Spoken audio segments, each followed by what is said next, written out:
가자.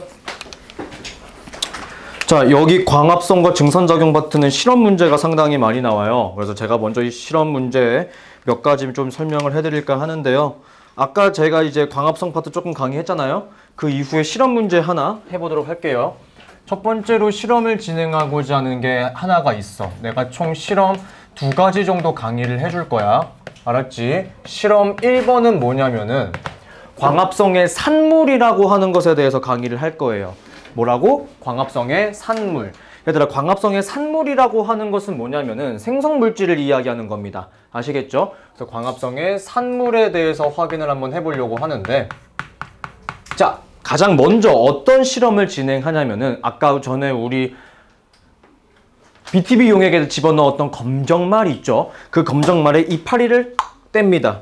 그 딱 뗀 이파리를 어떻게 하냐면은, 잘 들어요. 첫 번째, 에탄올에다가 넣어줄 건데, 그냥 에탄올에다가 직접적으로 하는 것이 아니고 물중탕을 한대요. 맞아, 중탕. 자, 물중탕이라고 하는 것은 뭐냐면은 요런 느낌이야. 냄비가 안에 요렇게 있죠. 알겠죠? 여기다가 물을 집어넣어요. 그 다음 이 물 안에다가 냄비를 또 하나 집어넣고, 여기에는 뭘 집어넣는 거야? 물을 집어넣는 거고, 이 안에다가는 뭘 집어넣는 거야? 여기다가 에탄올을 집어넣는 거야. 이해했지? 그 다음 이 안에다가 검정말 이파리를 이렇게 넣어놓는 거고요. 아시겠죠? 왜 굳이 이런 짓을 하게 되는 거냐면은, 물은 팔팔 끓어도 100도까지밖에 안 올라가잖아. 그쵸? 그래서 이 온도로 에탄올을 가열하는 느낌이다라고 생각하시면 됩니다. 자, 그럼 곰곰이 한번 생각해 볼까요? 왜 굳이 이런 짓을 해야 되는 건가? 자, 첫 번째, 에탄올을 진행하는 첫 번째 이유는요. 에탄올은 발화점, 즉 불이 붙는 온도가 낮아요. 발화점도 낮고, 사실 뭐 여기에 쓰이는 에탄올이 막 불이 붙을 정도로 그렇게 강력한 거 쓰진 않긴 하겠지만 발화점이 좀 낮기도 하고요. 사실 직접적인 이유는 끓는 점이 굉장히 낮아요. 그러니까 아주 조금만 가열해도 무슨 일이 발생한다? 끓어 넘칠 수가 있습니다. 그럼 무슨 위험이 있어? 화상의 위험이 있기 때문에 상대적으로 위험해서 이렇게 물중탕을 진행하게 된다는 거 알아두셨으면 좋겠고요. 두 번째로 우리가 꼭 기억해야 될 것은, 이 물중탕을 하는 직접적인 이유는 바로 무엇이냐면요. 제거한다. 무엇을 제거하느냐? 엽록소를 제거합니다. 오케이? 자, 여기서 중요한 키포인트. 엽록체가 아까 공부해서 알고 있죠? 엽록체가 이렇게 있을 때 이 엽록체를 구성하는 게 바로 엽록소거든요. 제가 그림으로 한번 설명드려 볼게요. 예를 들어서 엽록체가 요렇게 약간 원통으로 생겼다라고 할게요. 이 안에 엽록소들이 마치 동전처럼 쌓여 있는 게 바로 엽록체예요. 그런데 에탄올로 물중탕을 하게 되면은 이 엽록소들이 어떻게 된다? 나 저게 뭐니? 엽록체는 말이 안 되지 않아? 엽록소죠. 네, 그래서 이렇게 되어 있는 상태에서 얘네들을 다 제거해 버리는 거라고 생각하시면 됩니다. 그래서 어떤 표현을 쓰느냐? 탈색을 진행한다라고 이야기합니다. 뭐 한다고? 탈색을 진행하게 되는 게 바로 무슨 과정이다? 에탄올 물중탕하는 과정이다. 생각하셨으면 좋겠습니다. 그러면은 마지막에 어떤 물질을 사용하느냐? 제가 여러분들께 아까 말씀드렸던 내용이죠. 쓰기 싫은데. 아이오딘화 칼륨, 그냥 아이오딘이라고 할게요. 아이오딘화 칼륨 용액인데, 자, 이 아이오딘 용액은 누구랑 반응을 하느냐? 이렇게 생각하시면 됩니다. 아이오딘이랑 녹말이라고 하는 친구가 만나게 되면, 잘 들어, 청람색을 띠게 된대요. 무슨 색? 네, 청람이에요. 단어 틀리면 틀립니다. 이거 만약에 서술형 나오면 틀려요. 알겠죠? 자, 그래서 물중탕을 했던 저 검정말 이파리에 아이오딘을 떨어뜨렸더니 무슨 색으로 바뀌었다고? 청람색으로 바뀌었대. 우리는 그러면 결론 어떻게 지을 수 있는 거야? 광합성을 통해 어떤 물질이 생성되었다는 걸까요? 녹말이 생성되었다. 근데 아까 내가 얘기했지. 광합성을 통해 뭐가 만들어진다고? 포도당. 근데 아까 내가 얘기했지. 포도당은 뭐라고? 10원짜리라고. 5만원짜리가 그거 녹말이라고. 이해됐습니까? 네. 그래서 어떻게 생각하면 된다? 아하, 우리는 결론. 광합성으로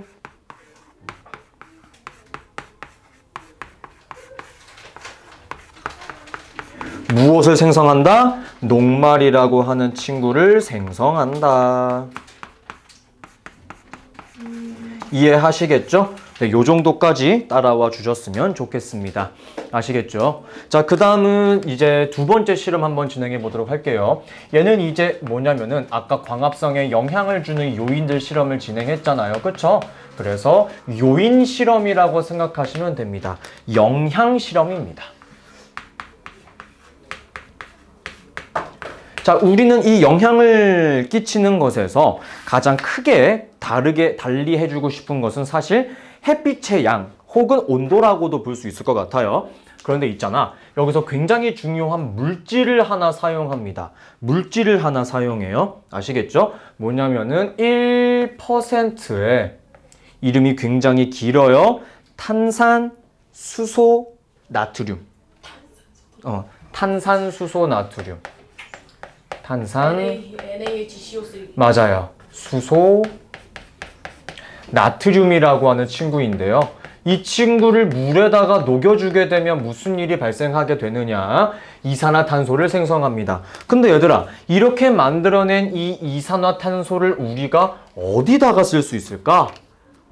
그렇지. 우리 아까부터 계속 이 이산화탄소는 어디다 사용했어? 광합성에 사용하고 있었죠. 그래서 식물이 광합성을 편하게 하기 위해 광합성을 일부러 만들어주는 과정이다라고 생각하시면 되겠습니다. 이해됐죠? 자, 그 다음 중요합니다. 자, 가끔 가다가 이렇게 나올 수도 있는데 지금 제 본교재에는요, 백열등이라고 하는 단어를 쓰고 있어요. 백열등. 그냥 이제 전등이라고 좀 표현을 하고 싶은데 전등과 식물 사이에 거리 있죠. 이 거리가 첫 번째, 크다라고 하면은 먼 거죠. 거리가 먼 거예요. 그럼 어찌 보면 햇빛의 양이 적다라고 볼 수 있겠지. 그럼 광합성이 잘 일어날까? 잘 안 일어날까? 잘 안 일어날 거야. 그치? 그리고 두 번째, 전등과 식물까지의 거리가 작다. 그러면 그만큼 가깝다는 거지.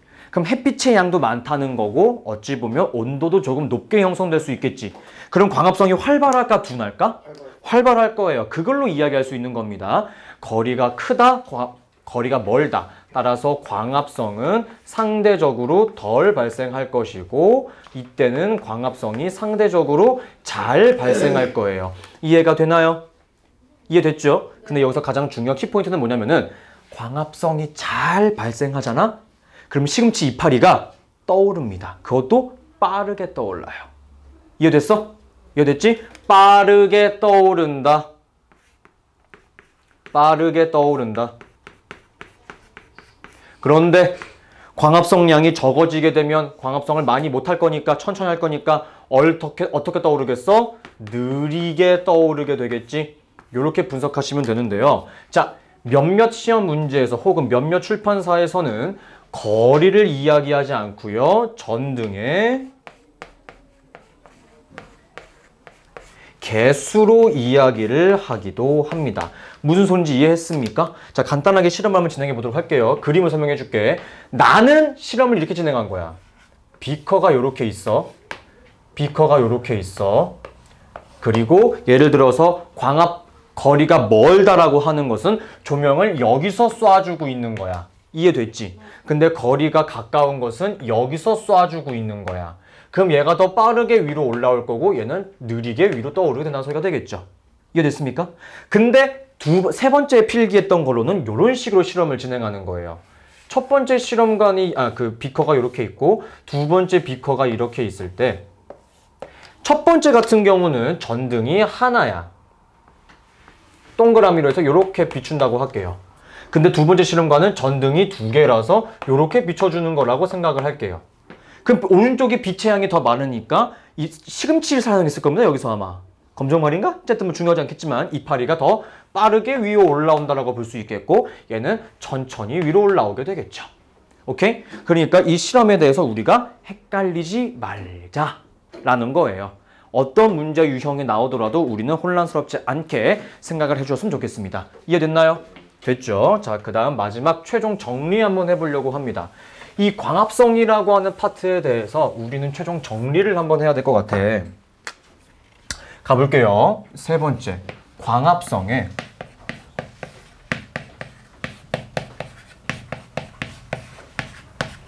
의의라고 할게요.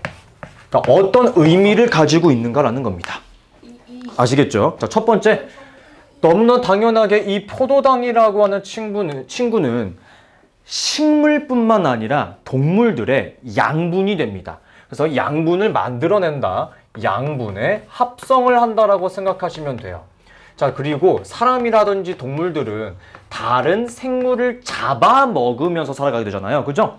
하지만 식물은 본인이 필요한 양분을 스스로 생성하는 겁니다.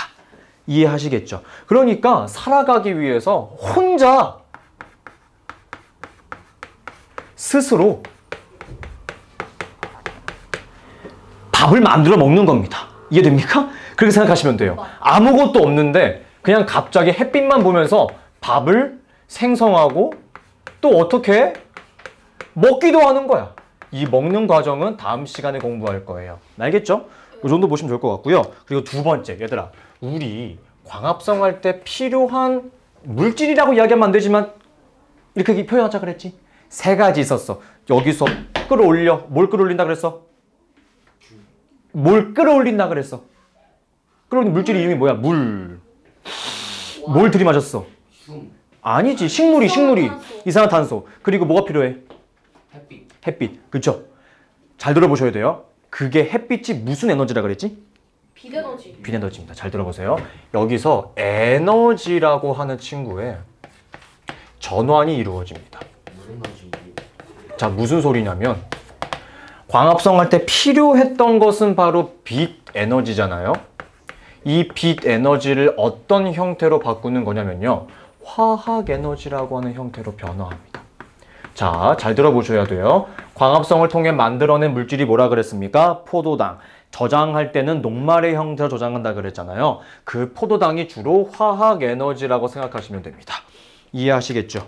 오케이? 그리고 여기서 조금 더 디테일한 설명을 한번 해보게 되자면요. 이 화학 에너지를 우리가 주로 어떻게 하느냐? 저장하는 데 쓰인다라고 알아두셨으면 좋겠습니다. 이해됐죠? 네. 자, 그리고 세 번째, 우리 인류뿐만 아니라 다른 동식물들이 살아가기 위해 꼭 필요한 산소를 생성하고도 있네요. 식물은 그래서 정말 필요한 존재이다 라고 말씀드릴 수 있겠습니다. 네, 뒤져버릴 거예요. 자, 마지막 증산작용입니다. 그렇게까지 어려운 내용은 아니에요. 쉽게 가보도록 하겠습니다. 깜짝이야. 이게? 자, 가보도록 하겠습니다. 다시 1번으로 필기를 할 거고요. 저는 흰색 분필은 이제 안 쓰도록 할게요. 힘들어. 자, 증산작용이라고 하는 친구입니다. 다시 1번으로 필기할 거고요. 증산작용이야. 자, 이 증산작용은요. 굉장히 쉽게 이야기를 해드릴게요. 여러분, 우리 식물의 뿌리에서 아까 방금 전에 이야기를 했습니다. 이것을 흡수한다고 했어요. 뭘 흡수하느냐? 물을 흡수할 건데 땅 속에 있는 물은 당연히 액체 상태로 존재할 거 아니에요? 그쵸? 그래서 증산작용이라고 하는 것은요. 액체 상태로 존재하고 있던 물을 기체 상태로 바꿔서 어떻게 하는 거냐? 방출해버리는 것을 이야기합니다. 아시겠죠? 간단하게 얘기하면 이런 거예요. 근데 가장 먼저 증산작용이 어디서 일어나는가가 키포인트인데 아까 우리 식물이 마시는 기체는 뭐였어? 이산화탄소. 그리고 내버리는 기체는 뭐였지? 자, 기체가 왔다 갔다 움직이는 구멍의 이름이 뭐였지? 기공. 자, 기체가 방출되는 거라 그랬어. 기체도 기체잖아. 여기 수증기라고 볼 수 있을 거 아니야? 수증기도 기체지. 그럼 어디로 나가야 될까? 기공으로. 기공으로. 이해됩니까? 네. 설명 야무지죠? 네, 좋아요. 그래서 증산작용이 일어나는 장소도 얼굴로 설명한다니 열정적으로 설명했다라고 해줘라. 좋아요. 그래서 이파리에 존재하는 기공에서 발생한다라고 생각하시면 됩니다. 왜냐하면 이 기공이라고 하는 친구는 기체가 왔다 갔다 하는 구멍이니까요. 아시겠죠? 자, 그런데 이 기공이라고 하는 친구는 어떻게 구성되어 있는가를 봐야 될 것 같은데요. 바로 공변세포 2개로 구성됩니다. 아시겠죠? 공변세포로 구성되는 거예요. 자, 여러분 마찬가지입니다. 우리 사람의 콧구멍은요, 코라고 하는 이 피부들로 구성되어 있는 거잖아요. 그렇죠? 네. 그렇게 생각을 해주면 될 것 같아. 그래서 간단하게 그림으로 표현을 한번 해보게 되면은 약간 이렇게 생긴 친구야. 양쪽에 있는 요 얘네들이 누구냐면 얘네들이 공변세포고요. 가운데 지금 구멍 뚫려 있죠? 저 구멍의 이름이 무엇이다? 얘가 바로 기공이야. 아시겠죠? 자, 근데 여기서 제가 조금 더 디테일한 설명 한번 해보도록 할게요. 1번. 여러분, 이 공변세포는요, 기공 바로 옆에 붙어 있는 곳을 공변세포의 안쪽이라고 이야기하거든? 알겠지? 안쪽에 존재하는 세포벽이 바깥쪽에 존재하는 세포벽보다 더 두껍습니다. 그래서 바깥쪽이 더 늘어나고 안쪽이 덜 늘어나는 특징을 가지고 있어요. 그리고 두 번째, 이 공변세포에 무엇이 존재하냐면은 엽록체가 존재합니다. 어라 얘들아, 질문해보자. 엽록체가 있으면 뭐 해야 되겠어? 광합성하겠네. 그죠? 따라서 이 기공 바로 옆에 붙어있는 공변세포에서는 무엇을 진행할 것이다? 광합성을 진행할 것이다. 이해하시겠습니까? 요거 머릿속에 넣어두셔야 될 내용이라고 생각을 하고요. 자, 그리고 세 번째로 이야기할 거. 지금 여러분 보시면 아시겠지만 기공이라고 하는 친구는 있잖아요. 얘들아, 우리 사람의 콧구멍이 닫혔을 때가 있니 없니? 없어요. 근데 24시간 중에 콧구멍이 닫혀 있는 경우는 없단 말이야. 그지? 하지만 이 ip의 기공은 열리기도 하고 닫히기도 해. 우린 그 과정을 여닫이라고 이야기합니다. 그래서 기공은 열리기도 하고 닫히기도 합니다. 우린 요것을 한꺼번에 써서 뭐라고 이야기하느냐? 여닫이라고 이야기를 합니다. 알겠습니까? 네. 자, 우린 지금부터 이 여닫이의 과정, 언제 열리고 언제 닫히는지 간단하게 이야기를 할 건데, 자, 굉장히 쉽게 설명해 드릴게요. 어렵지 않습니다. 정말 쉽게 설명해 드릴게요. 빨래 잘 마르는 조건이라고 생각하시면 돼요. 즉, 증발이 잘 일어나는 조건이라고 생각하시면 됩니다. 알겠죠? 네. 여러분, 그럼 생각해봐. 하나만 이야기하면 다 되지 않겠어? 나 굳이 다 안 쓸게. 자, 대답해봐. 증발이 잘 일어나야 돼. 햇빛은 쨍쨍해야 돼. 흐려야 돼. 열라 뜨거워야 돼요. 그렇죠. 햇빛 쨍쨍. 두 번째. 바람은 많이 불어야 돼요? 적게 불어야 돼요? 적게. 미친놈아. 많이. 많이 불어야 될 거고요. 세 번째. 온도는? 열라 높아. 근데 열나라고 하면 좀 애매하지 않을까? 40도 넘어가면 안 하잖아. 신문 죽어버리잖아. 그지? 그러니까 3, 40도 언저리라고 봐야 되겠지? 네. 가끔 가다가 좀 이걸 문제 안 나와. 그 다음 여러분, 그래도 얘들아, 이 증산작용이 정말 증발이겠어? 약간 달라. 네 번째, 액체 상태로 존재하는 물을 기체로, 수증기로 바꾸는 과정이잖아. 네. 근데 몸 안에, 식물 몸 안에 물이 하나도 없으면은 이게 일어날 수 있어 없어? 없어요. 그러니까 체내에 존재하는 수분량은 어때야 되겠어? 높아요. 그렇지. 요게 증산작용의 정의예요. 아시겠습니까? 이해됐죠? 자, 그 다음 세 번째로 설명할 건 요겁니다. 쌤, 근데 도대체 식물이라고 하는 애는 이 증산작용을 왜 해야 되는 거예요? 그지? 굳이 이딴 짓을 왜 해야 되는 걸까? 난 이해가 잘 되지 않지, 얘들아. 볼게요. 증산작용에 얘도 의의라고 내가 쓸게요. 자, 얘들아. 너네 산에 가거나 혹은 무슨 수목원 같은 데 가면은 키가 굉장히 큰 나무들이 이렇게 있을 수 있어요. 그래, 안 그래? 네. 그쵸? 그럼 이 뿌리에서 끌어올리는 힘만으로 이 꼭대기에 있는 곳까지 물을 끌어올릴 수 있을까? 사실 쉽지가 않아. 이거 삼투압이라고 하는 걸로 끌어올리게 되는데 사실 쉽지가 않단 말이야. 이해했어? 그래서 이 증산작용이 어디서 일어난다? 이파리에 존재하는 기공에서. 그래서 이 증산작용의 첫 번째는요, 어떤 특징을 가지고 있냐면은 물이 위로 올라가는 상승의 원동력이 되기도 합니다. 이해하시겠죠? 이해됐죠? 왜? 이파리에서 수증기 상태로 바꿔서 물을 끌어올려 보내주는 게 마치 빨대로 우리가 빨아먹는 듯한 느낌이거든. 아래쪽에서부터 끌어올릴 수 있는 원동력이 되는 거라고 생각하시면 됩니다. 그리고 두 번째, 일단 대답해. 너네 고1 때 미안합니다. 중1 때 했어. 액체에서 기체 두 글자. 기화. 기화. 대답 잘해. 기화는 열 에너지 흡수 방출. 흡수요. 근데 얘들 잘 들어봐. 잘 들어봐. 잘 들어봐. 여기서 뭐라고 얘기하는 줄 알아? 체온. 유지라고 하거든. 생각해봐. 기화하는 거는 열 에너지 흡수하지. 네. 열 내려. 온도를 낮춰요. 네. 그쵸? 근데 겉 온기는 올라가요. 잠깐 기다려봐요. 체온 유지라고 했잖아요. 네. 올리는 건 될까 안 될까? 안 돼. 안 돼요. 그렇지. 이게 시험 문제 나왔었어, 너네 학교. 오이. 잘 들어. 여기서 말하는 체온 유지는 온도를 떨어뜨리는 것만 가능하겠죠. 이해됩니까? 왜요? 증산작용은 기화작용이니까 열에너지 흡수하잖아요. 그러니까 온도를 낮추는 건 가능할 거야. 높이는 건 돼, 안 돼? 안 된다. 저거 시험에 나올 겁니다. 아시겠죠? 저거 하나 기억을 해주셨으면 좋겠고요. 그리고 여러분, 제가 방금 전에 증산작용이 잘 일어나는 조건에서 수분량이 많아된다 그랬어. 수분량이 너무 많으면은 식물 썩는 거 알지? 네. 너무 많아도 안 돼. 근데 너무 많아지게 되면 증산작용 잘 일어나 안 일어나? 잘 일어날 거 아니야. 그래서 세 번째 의의 수분량을 조절합니다. 조절. 이렇게 세 가지는 기억을 해놓자라는 거예요. 아시겠지요? 됐죠? 자, 마지막 설명 하나 남았습니다. 따라와.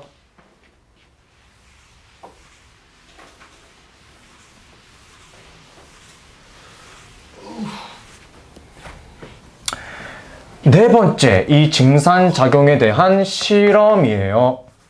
실험.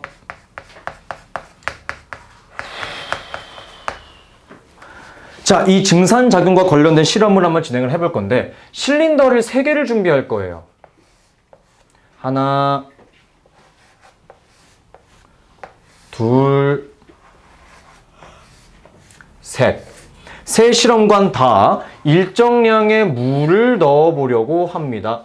알겠죠? 근데 첫 번째 실험관에는요, 이파리가 많이 달려있는 식물을 준비할 거고요. 두 번째 실험관에는 나무 가지만 집어넣을 거고요. 세 번째 실험관에는 이파리가 달려있어요. 달려있는데 비닐봉지로 씌울 거예요. 이해됩니까? 자, 그 다음 어떤 일을 했냐면은 이 실린더 위에 식용유를 이렇게 올려놨어. 네. 식용유를. 여러분, 첫 번째 질문입니다. 식용유는 물과 섞으면 무슨 일이 발생하나요? 떠요. 누가 뜨죠? 식용유가. 네, 이거 물이 뜬다고 했던 애가 있어가지고 제가 먼저 집에 가고 싶었던 적이 있었습니다. 네. 자, 그래서 첫 번째 식용유를 넣어주는 이유는 뭐냐면은 물에 뜨잖아. 그럼 물, H2O는 공기 중과 접촉할 수 있어, 없어? 없어. 그래서 증발을 방지해 줍니다. 증발 방지. 자, 그리고 설명의 용이성을 위하여 번호 매겨보도록 할게요. 얘를 1번, 얘를 2번, 얘를 3번이라고 할게요. 알겠죠? 자, 그럼 여러분 생각 한번 해봅시다. 두 번째. 1번 실험관은요, 이파리가 달려있으니까 증산작용이 잘 일어날까요? 안 일어날까요? 잘 일어나겠죠? 증산작용이 활발하게 일어날 거야. 그러면은 물의 양이 많이 줄었을까? 적게 줄었을까? 많이 줄었겠지. 그쵸? 필기 이렇게 할게요. 물의 높이가 많이 낮아졌을 것이다. 이해되나요? 됐죠? 자, 그 다음 세 번째. 이파리가 하나도 없어. 두 번째 실험관에는. 그럼 증산작용이 일어나지 않아? 일어나지 않아. 그럼 물의 높이가 어떻게 되겠어? 그렇죠. 변함 없을 것이다. 일정하다라고 볼 수 있겠죠. 높이 일정.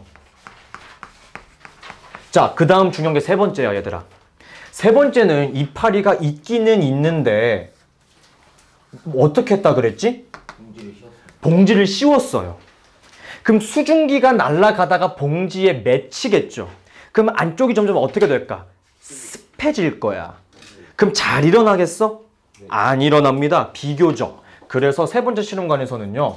증산작용이 일어나기는 일어나요. 그런데 덜 일어납니다.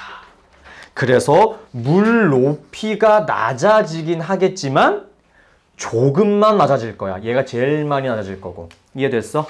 그래서 마지막 5번. 정리를 한번 해보자면 요거예요. 여러분, 첫 번째, 증산작용은 어디서 일어나는 거예요? 이 실험을 통해 어디서? 그렇지. 증상작용은 잎에서 발생합니다. 두 번째, 증산작용을 할 때 건조할수록 잘 발생하나요? 습할수록 잘 발생하나요? 네, 건조할수록 증산작용이 활발하게 발생할 것이다. 이해됐습니까? 네, 여기까지가 결론이에요. 여러분 고생하셨고 문제 풀어보시면 되겠습니다.